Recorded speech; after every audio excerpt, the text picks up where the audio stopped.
immédiatement la l'affaire de drogue. Son arrivée, la brigade des stupéfiants vient d'envoyer hier et conseil.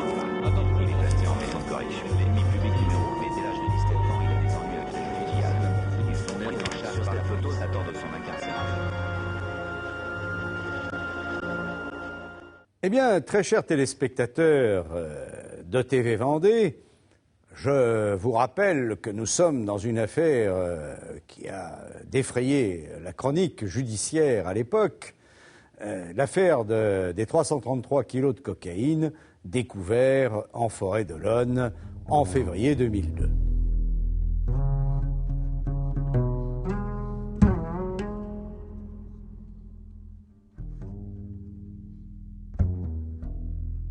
Alors je vous rappelle un peu la trame de l'opération qui est montée à partir de Saint-Martin et de Colombie et du Venezuela, parce qu'il y a beaucoup de personnages. Alors j'en suis désolé, mais ils étaient nombreux.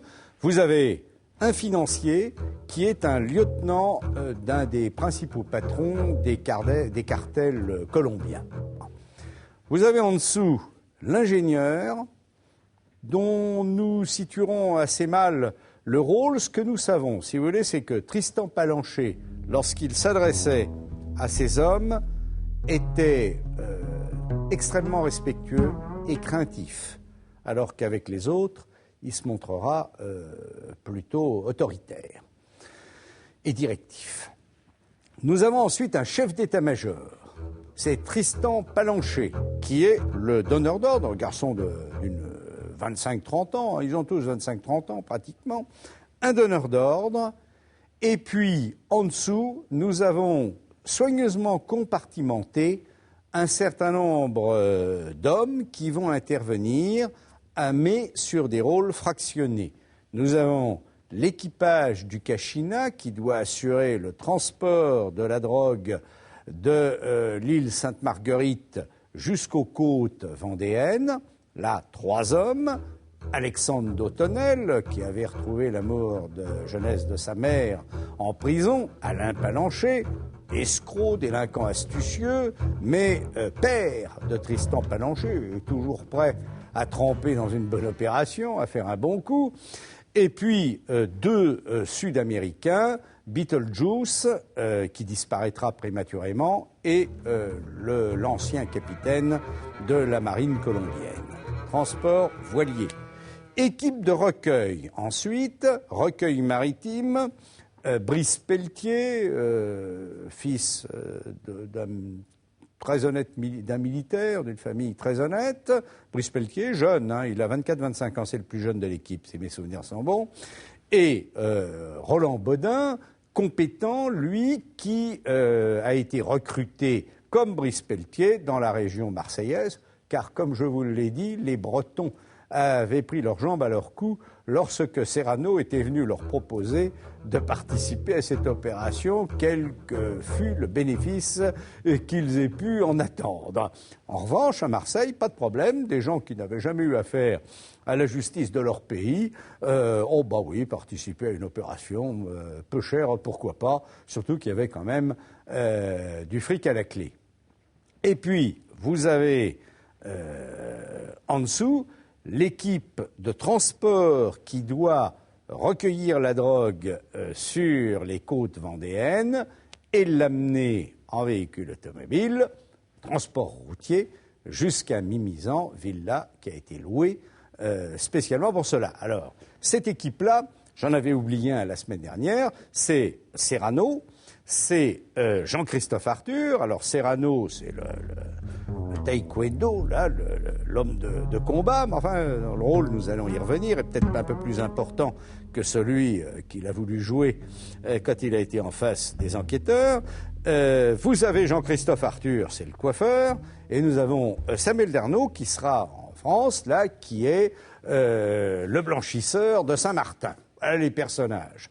Un personnage, d'ailleurs, bon, je le dis par rapport à l'affaire de faux-monnayage, même type d'opération portant sur un produit différent, mais des personnages qui manquent singulièrement d'épaisseur par rapport à ceux que je vous ai décrits. C'est pour ça que cette affaire m'a intéressé parce que au bout de mes 22 ans d'instruction, je pleurnichais régulièrement en disant nous n'avons plus que des affaires de sexe qui tiennent plus ou moins, le conducteur bourré, le mari frappeur ou le concubin frappeur. J'avais commencé ma carrière par le dessert et je la termine sur une soupe dans laquelle il n'y a ni légumes ni viande. Et finalement, juste avant de partir à La Roche-sur-Yon, paf, miracle, février 2002, j'ai cette affaire de cocaïne, mais encore une fois, je ne me suis pas passionné pour les personnages comme je m'étais passionné dans l'affaire de faux monnayage, ou des affaires d'ailleurs, d'autres affaires que j'avais eu à traiter dans les années 80-90. Bref, Serrano. Alors Serrano, Claude Serrano, lui, il a beau de dire qu'il n'a pas joué un grand rôle, il a quand même été, à l'origine, il s'est donné celui du contact avec les acquéreurs. Et puis, Tristan Palancher, notre personnel, le chef d'état-major, le donneur d'ordre, se rend compte que le personnel de conception se rend compte que son personnel d'encadrement parle trop. Et l'histoire des contacts avec la Bretagne lui déplaît fortement. D'abord, Tristan Palancher est furieux parce que Serrano n'est pas capable de recruter un équipage breton. Et Serrano, téléphone, dira, mais je n'y peux rien, ils veulent pas, il n'y a rien à faire. Il faut trouver ailleurs. Et du coup, Serrano a un rôle peut-être plus important puisqu'il faut aller à Marseille. Et là, je pense qu'il a très envie, phénomène que nous avions un petit peu rencontré dans l'équipe de faux monnayage, à un moment, si vous voulez, ils perdent tout contact avec la réalité. Les sommes en jeu sont tellement importantes qu'ils perdent le sens de l'honnêteté, je dirais, la moralité, le sens de ce qui est permis, de ce qui est interdit. Alors là, n'en parlons pas. Mais perdent tout contact même avec le réel et tout sens de leur propre sécurité. C'est-à-dire qu'à un moment, Serrano, il envisagera ni plus ni moins que de piquer 8 kilos de cocaïne pour les diffuser pour son propre compte. Parce que Tristan Palancher, estimant que Serrano a trop parlé, n'est pas fiable, décide de prendre en gestion directe la vente de la marchandise une fois rendue sur les côtes françaises. Alors que Tristan Palancher prend un rôle, il a un rôle essentiel dans cette affaire, bien entendu, mais là, il prend le rôle final, et il va trouver des acquéreurs. Il trouve des acquéreurs et il fait savoir à Serrano qu'il faut arrêter tout. D'ailleurs, il va le rencontrer pour leur dresser un peu, là, lui dire qu'il faut bien se recadrer. Il le rencontrera à Angers. Maintenant, on arrête les conneries. C'est moi qui m'occupe de la commercialisation en Europe. Toi, tu te contentes de ton rôle. Le personnel de conception a repris en main le personnel d'encadrement. Sévère explication des gravures, avec à chaque fois, ça c'est quand même, je raconte cette affaire sous forme plaisante, mais à chaque fois, il y a des menaces de mort. Là, il faut bien se pénétrer du contexte de cette affaire. La toile de fond, c'est celle de la criminalité sud-américaine qui n'a rien à voir avec notre coiffeur, notre lessiveur, nos sportifs de haut niveau, notre pilote de vedette et honnête travailleur, Roland Baudin. Rien à voir. Là-bas, on vous découpe en morceaux, de préférence vivants. Nous avons affaire quand même en Europe à des agneaux, et là-bas, c'est des hyènes. Donc, des grands prédateurs. Donc là, c'est deux mondes qui se télescopent. C'est un des intérêts, d'ailleurs, de cette affaire. Deux mondes qui se télescopent, avec des approches, d'ailleurs, très particulières de la situation. Lorsque l'affaire éclatera, lorsque j'incarcérerai l'épouse de Tristan Palancher, nous avions des écoutes téléphoniques, il était foudrage.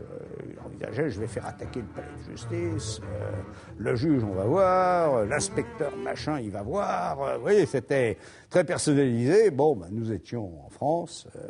La mécanique, la machine administrative, judiciaire et policière fonctionne encore à peu près. Nous ne sommes pas dans des États, pas encore, dans des États de type mafieux. Hein. C'est comme ça. Donc cela nous a laissé très froids et de marbre. Donc Serrano est remis à sa place. Et l'opération est lancée. L'opération est lancée, c'est-à-dire que l'équipage va recevoir au large, il part, le bateau part, il est équipé, ça y est, il a été remis en état, et cela sera le problème. Je pense que c'est là que Tristan Palancher a commis une faute lourde. Faute lourde vis-à-vis de ses financiers, faute lourde vis-à-vis de ses subordonnés. En effet, il va faire de la gratte sur les sommes qu'on lui avait données pour remettre en état le bateau. C'est-à-dire que là où il aurait fallu mettre du matériel neuf, il a mis du matériel d'occasion, et l'affaire commence très mal parce qu'ils partent de Sainte-Marguerite début janvier 2001 et ils tombent tout de suite en panne. Donc retour, cette fois-ci, ils vont à Saint-Martin, là où le travail a été préparé, alors qu'ils ont la drogue à bord. Car la drogue leur a été livrée, alors selon le mécanisme et le scénario habituel, 3 bateaux, l'argent, la drogue, enfin ça se fait en plusieurs temps, argent, livraison de la cam, tout ça se fait à bord. Il y avait 2 bateaux, celui qui apportait la drogue et celui il y avait d'abord remise des fonds, remise de la drogue, enfin peu importe, sur le Cachina. Le Cachina, il tombe en panne. Ce qui fait que le bateau est à nouveau remis en état à Saint-Martin, cette fois, et c'est le grand départ. Grand départ, tout ça étant suivi en temps réel. Il y a eu acquisition, je crois, de 6 ou 8 portables. Enfin, sur le plan technique, il n'y a rien à dire. Hein. Ils arriveront au point de rendez-vous. Il n'y a aucun problème à 10 mètres près. La difficulté, c'est le temps. Car le bateau, le voilier, doit venir, récupération au large de l'île Dieu, alors pas trop loin des côtes, parce que Roland Bodin, qui est le chef d'équipage de la vedette, le Dakar 2, déjà il y avait un problème qui s'était posé, il dit je n'aurai pas assez d'essence pour aller à 200 miles et revenir. Et donc il va falloir rapprocher le lieu de transbordement, et puis ensuite le voilier doit partir directement au Portugal. Au Portugal, où nous ne savons pas d'ailleurs exactement ce qui devait se passer, ce qu'il allait être vendu. Enfin, toujours est-il que livraison au large de l'île Dieu et départ immédiatement sur le Portugal. Et d'ailleurs, à bord du Dakar 2, il y a des provisions à bord de la vedette qui doivent être remises, provisions de bouche qui doivent être remises à l'équipage du Cachina pour leur permettre de poursuivre leur route. Les retards accumulés par la faute de Tristan Palancher, encore une fois, il a gratté. Là, il s'est livré à de la gratte, et c'était pas dans une opération de cette importance. À mon avis, c'était ridicule. En fait, il avait peut-être besoin d'argent pour vivre. Je ne sais pas, encore que nous verrons que dans un coffre, il avait tout de même 70 000 $, donc ça lui permettait de voir venir en France. Hein. Toujours est-il que le voilier part trop tard, il fait un temps épouvantable. La traversée est dangereuse. Alors à un moment d'ailleurs, Tristan Palancher dira à propos de Dotonel, il y en a marre, celui-là il est dangereux, il parle trop, foutez-le à l'eau. Et c'est l'ancien capitaine de la marine colombienne qui dira écoutez, non, non. Moi, je ne suis pas venu pour tuer les gens, donc il arrivera à négocier la survie de ce malheureux Dotonel. Traversée épouvantable. Rappelez-vous, 2002, la tempête permanentes, les grandes marées, enfin, tout est cumulé. Et lorsque le bateau arrive au large des côtes françaises, la vedette, le 25 février, là, nous arrivons dans le timing, la vedette tente l'accostage, impossible, il se rate. Donc la vedette revient, ils ne peuvent pas d'ailleurs pour des raisons, là encore, de carburant, il faudra que le voilier approche plus des côtes françaises. Ils reviennent et puis finalement, Brice Pelletier et puis Roland Baudin, ils ont eu les jetons, ils ont eu la peur de leur vie. Et ils vont continuer d'ailleurs à avoir la peur de leur vie car le 26 février, le lendemain, ils retentent l'opération de transbordement. Et là, cette fois-ci, elle est réussie. Elle est réussie, c'est-à-dire qu'ils se mettent bord à bord, c'est Roland Baudin qui prépare le tout, qui assure l'accostage des deux bateaux et la marchandise, la cocaïne, est transférée, non sans mal. Brice Pelletier dira « j'ai cru que j'allais passer par-dessus bord 10 fois ». Ils parviennent à transférer la marchandise. Le problème, c'est que le Kachina n'est plus en état de poursuivre la route. Et l'équipage a peur. Nous avons un équipage qui ne veut plus, les voiles sont déchirées, le moteur fonctionne tant bien que mal. Donc Tristan Palancher prend la décision, notre chef d'état-major, notre donneur d'ordre, personnel de conception, donne l'ordre d'abandonner le voilier, de le saborder, de le faire couler. Ce qui fut fait, si ce n'est que la malchance étant ce qu'elle est, élément fondamental dans nos affaires, comme dans l'affaire des faux-monnayeurs. La malchance étant ce qu'elle est, le bateau ne coule pas. Et on tente d'y mettre le feu, et il ne brûle pas. C'est comme ça. Donc, sur le Dakar 2, sur la vedette, vous avez l'équipage colombien et d'Autonel, plus nos deux, plus l'équipage vedette Baudin et Pelletier, et ils reviennent. Donc ils s'échouent, mais vous imaginez tout de suite le problème logistique et le problème qui se pose. C'est qu'il n'était pas prévu que ces 3 hommes fussent ramenés à terre. Et voilà qui va expliquer l'échec de l'opération. Car il y a 2 voitures de recueil, il y a la Saxo du coiffeur de Jean-Christophe Arthur, et puis il y avait une voiture de location, une Scénic, je crois. Alors d'abord, on s'aperçoit que la Saxo est trop petite pour servir à exfiltrer l'équipage colombien.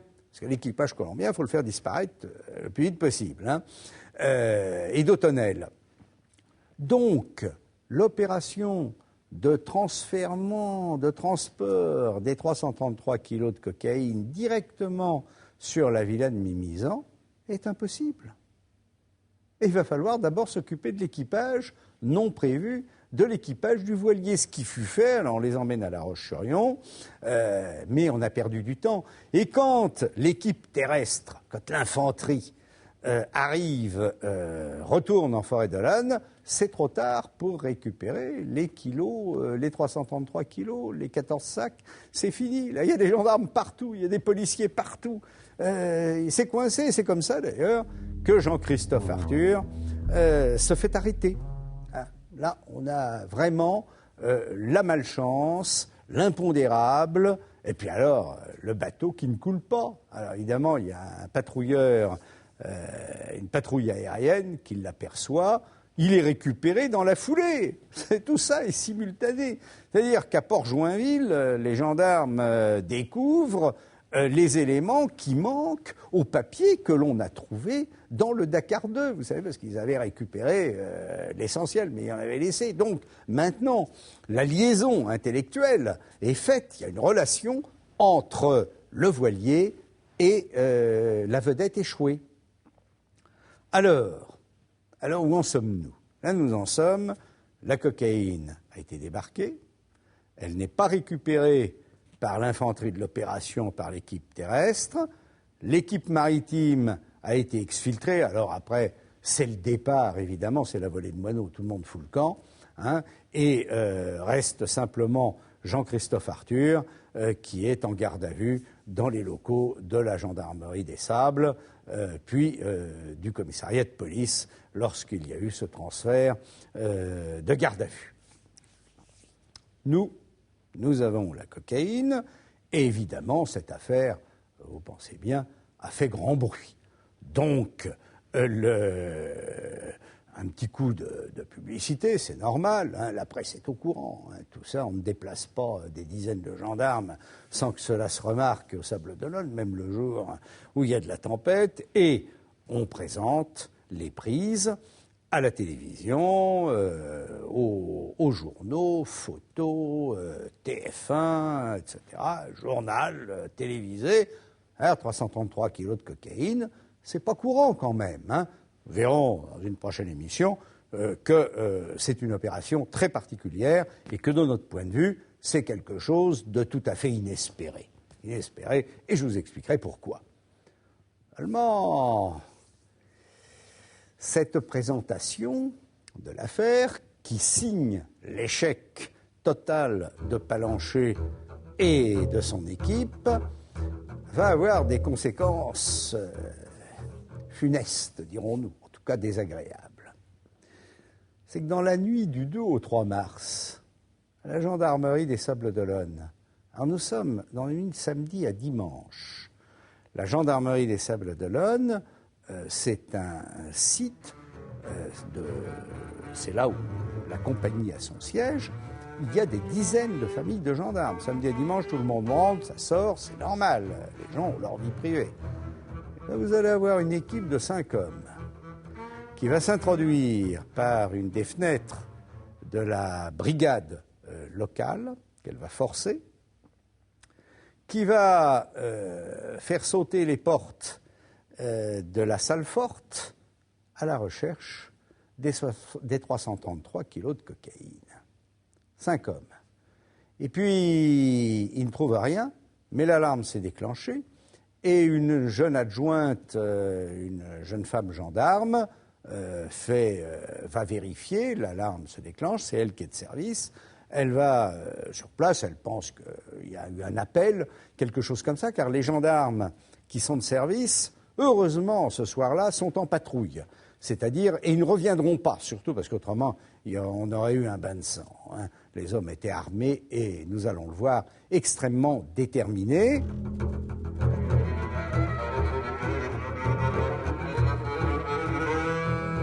La jeune femme gendarme est évidemment immédiatement ligotée, interrogée. Où est la drogue? Où est la cocaïne? Elle dit, je ne sais pas. Elle est très courageuse, cette jeune fille. Je ne sais pas où ça se trouve. On la rudoie beaucoup moins que si ça avait été un homme. Ça, nous le saurons après. Et elle dit non, je ne sais pas où c'est. Alors il décide d'aller à la gendarmerie maritime. Après avoir attaqué l'infanterie de la gendarmerie, on va aller s'occuper des marins. C'est ce que nous verrons la semaine prochaine. Dans 15 jours, plus exactement.